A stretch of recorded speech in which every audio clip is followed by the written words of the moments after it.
Hello, this is Tim from Condo Culture, and we're here with Joe Edinburgh and Kitchener talking about condo investments. How's it going, Tim?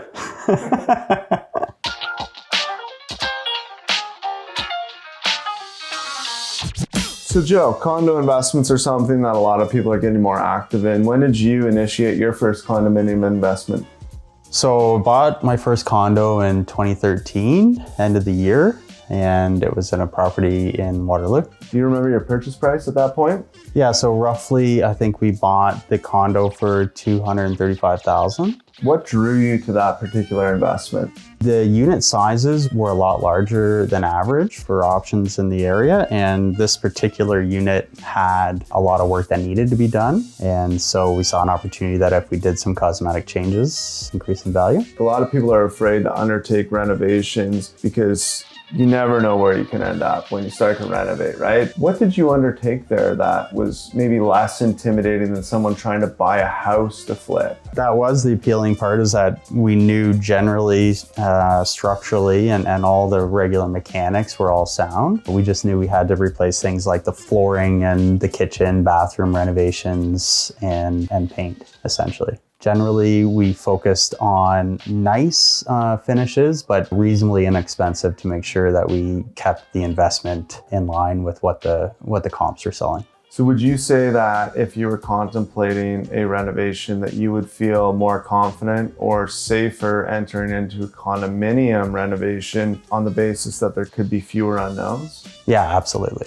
What did that allow you to do after you'd completed your renovation? Yeah, so basically once we finished the renovation, there was quite a bit of extra value in the property. So I did refinance it. I took that money for another investment. And at that point, I actually started renting the property. Excellent. Do you want to hear the renting part? Yeah. Okay. That's it. After your renovation, you were able to refinance. What did you use that money for? Was that something that you took a vacation with? Were you able to kind of roll that forward into new investments to create additional revenue streams for your family? What did you do? The money that we did take out of it generally paid for the renovation. And then I did use the money to buy another condo. Well, that's amazing. Yeah. What did you originally pay for this particular condo investment? We bought it for $235,000 in 2013. We sold it for $436,000, so roughly $200,000 more than we bought it for. We owned it for 7 years, so roughly $25,000 a year increased over the 7 years that I owned it.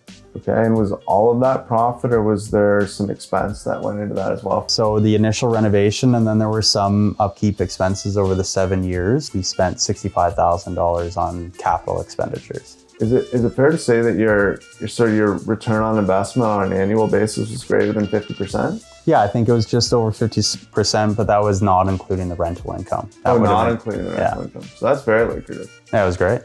When you were working with Condo Culture, what were some of the points of emphasis that the team focused on with you to help you identify the best investment opportunities? Yeah, so Condo Culture directed me to buildings, and specifically units where there was already good value in the building, but units that needed the work where there could be an increase in value with some cosmetic changes. I think I initially was looking for a detached house to renovate, so I thought there would be more possibility for increase in value, but Condo Culture definitely guided me towards this project, and it had exactly what I was looking for with less risk and more upside potential. All right, well, Joe, thanks very much for taking the time to chat here on one of your afternoons, and I really appreciate you sharing some perspective on the market. My pleasure.